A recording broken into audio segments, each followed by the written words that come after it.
வணக்கம். MSc Madras high court recruitment இதில் பார்த்தீங்கன்னா இப்போ வந்திருக்கக்கூடிய இப்போ வேகன்சி இந்த போஸ்டிங்கில் பார்த்தீங்கன்னா 8th ஸ்டாண்டர்ட் எஜுகேஷன் குவாலிஃபிகேஷன் உள்ளதில் ஆஃபீஸ் அசிஸ்டண்ட், அப்புறம் நைட் வாட்ச்மேன் அண்டு அப்புறம் நிறையா போஸ்டிங்ஸ் வந்து வேரியஸ் போஸ்டிங்ஸ் வந்து போட்டிருக்காங்க பார்த்தீங்களா. ஸோ இதுக்கு அப்ளை பண்ணுறவங்களாம் பர்டிகுலர் அந்த போஸ்டிங்க்கு அப்ளை பண்ணும் போது என்ன நடக்குதுன்னு பார்த்தீங்கன்னா, நீங்கள் 8th ஸ்டாண்டர்ட் படித்ததுக்கான ப்ரூஃப் அப்படின்றது கேட்குறாங்க. ஏன்னா இதுக்கான மினிமம் குவாலிஃபிகேஷன் 8th ஸ்டாண்டர்ட் அப்படின்றது தான், ஓகேங்களா.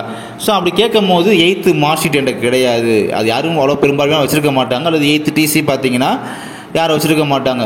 ஏன்னா ஒரே ஸ்கூலில் படித்தவங்களாம் இருப்பாங்க. அதாவது ஒரே ஸ்கூலில் அதாவது 6th 10th வரையும் ஒரே ஸ்கூலில் படித்தா அப்போ 10th தான் டிசி அப்படின்றது தருவாங்க. ஸோ அந்த மாதிரி இருக்குது பார்த்தீங்களா. ஸோ அப்படி இருக்கிறவங்க பார்த்தீங்கன்னா கண்டிப்பாக அந்த ப்ரூஃபுக்காக பார்த்தீங்கன்னா உங்கள்கிட்ட உங்களுடைய 10th மார்க் ஷீட்டை வந்து நீங்கள் வச்சு அப்ளை பண்ணிக்கலாம், ஓகேங்களா. அப்ளை பண்ணிக்கலாம். 10th மார்க் ஷீட்டை வந்து நீங்கள் வச்சு அப்ளை பண்ணிக்கலாம். அதுக்கான ப்ரூஃபாக சர்டிஃபிகேட் அப்லோட் பண்ணும்போது 10th மார்க் ஷீட்டே வந்து நீங்கள் ஃபோட்டோ எடுத்து நீங்கள் அப்லோட் பண்ணிக்கலாம். அதே சமயம் நீங்கள் 10th குவாலிஃபிகேஷன் உள்ள ஜாபுக்கு அந்த போஸ்டிங் அப்ளை பண்ணும் போதும் நீங்கள் உங்களுடைய 10th மார்க் ஷீட்டே காமிச்சு நீங்கள் அப்ளை பண்ணிக்கலாம். டாக்குமெண்ட்டை வந்து நீங்கள் சப்மிட் பண்ணிக்கலாம். ஸோ ரெண்டுக்குமே 8th ஸ்டாண்டர்ட் அப்ளை பண்ணாலும் சரி, 10th ஸ்டாண்டர்ட் கூடிய ஜாப் அப்ளை பண்ணாலும் சரி, நீங்கள் 10th மார்க் ஷீட்டே தாராளமாக வந்து நீங்கள் காமிச்சிக்கலாம். அதனால் எந்த ஒரு பிரச்சனையுமே கிடையாது.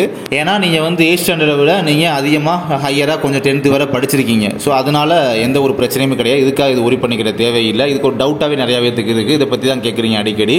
ஸோ அதனால் செப்பரேட்டாக இதை வந்து நான் ஒரு வீடியோ மாதிரி போஸ்ட் பண்ணி உங்களுக்கு கன்வே பண்ணுறேன் இந்த விஷயத்தை. வேறு ஏதாவது டவுட்ஸ் இருந்து அப்ளை பண்ணும்போது அப்படின்னா வந்து நீங்கள் கண்டிப்பாக மறக்காமல் கேளுங்க. அதுக்கான டவுட்ஸை பார்த்தீங்கன்னா நம்ம வந்து வீடியோ வந்து உங்களுக்கு வந்து டெலிகாஸ்ட் பண்ணுறேன். Thank you.